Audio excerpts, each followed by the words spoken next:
நண்பா தளபதி ஃபேன்ஸ் எல்லாத்துக்குமே வணக்கம். சப்ஸ்கிரைப் பண்ணாத தளபதி ஃபேன்ஸ் வந்து சப்ஸ்கிரைப் பண்ணிக்க நண்பா. புளிய பார்த்து பூனை சூடு போட்ட கதையை கேள்விப்பட்டிருப்பீங்களே, அந்த மாதிரி தாங்க ஒரு சம்பவம் நடந்திருக்கு. அதாவது இந்த சைமன் இருக்கானே, சைமன் அவன் தேவையில்லாத ஒரு வேலையை பார்த்து தளபதி மாதிரி ஒன்று பண்றேன்னு சொல்லிட்டு ஒரு பெரிய அசிங்கப்பட்டிருக்கேன். இவ்வளவு பெரிய அசிங்கம் அப்படின்றது வந்து சைமனுக்கு நாம் தமிழர் கட்சிக்கு வரும்னு வந்து அவனுக்கு எதிர்பார்த்திருக்க மாட்டானுங்க. என்ன பண்றது, இவ்வளவு பெரிய அசிங்கம் ஆயிடுச்சு அப்படின்னு வந்து புலம்பிட்டு இருக்கானுங்க. ஃபர்ஸ்ட் ஆஃப் ஆல் அது என்ன ஆயிருக்கு, ஏன் இப்போ வந்து நாம் தமிழர் எல்லாம் கதறிட்டு இருக்கானுங்க, புலம்பிட்டு இருக்கானுங்கன்றது A to Z அப்படின்னு சொல்றேன்.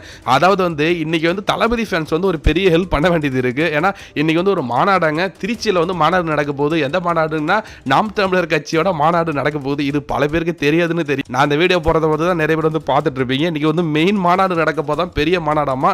அதுல ஒரு கொடுமையான விஷயம் என்னன்னா, இன்னைக்கு வந்து மாநாடு ரெடி பண்ணியிருக்கானுங்கல்ல, அதாவது இவனுங்களே பிச்சை எடுத்து தான் வந்து அந்த மேடையில ரெடி பண்ணியிருக்கானுங்க. திரள் நிதி வாங்கி தான் வந்து ரெடி பண்ணியிருக்கானுங்க. ஏன்னா அவன்கிட்ட காசே கிடையாது. இவனுங்களாம் வந்து தொண்டர்களோட காசை வாங்கி செலவு பண்ணிட்டு மாநாடு பண்றேன்னு இருக்கானுங்க. அது கூட பரவாயில்லைங்க. அந்த மாநாடு வந்து ரொம்ப எம்டியா இருக்கு, யாருமே வரவும் கிடையாதுங்க. பெரிய பாலைவனம் மாதிரி இருந்துட்டு இருக்கான். இதெல்லாம் ஒரு மாநாடு, இந்த கருமத்துக்கு வேற நான் வரணுமான்ட்டு வந்து அவன் வீட்டில் இருந்துட்டு இருக்கானுங்களா. அந்த கட்சிக்காரன் சில பேர் தான் இருப்பானுங்க, ஒரு 10 பேர்.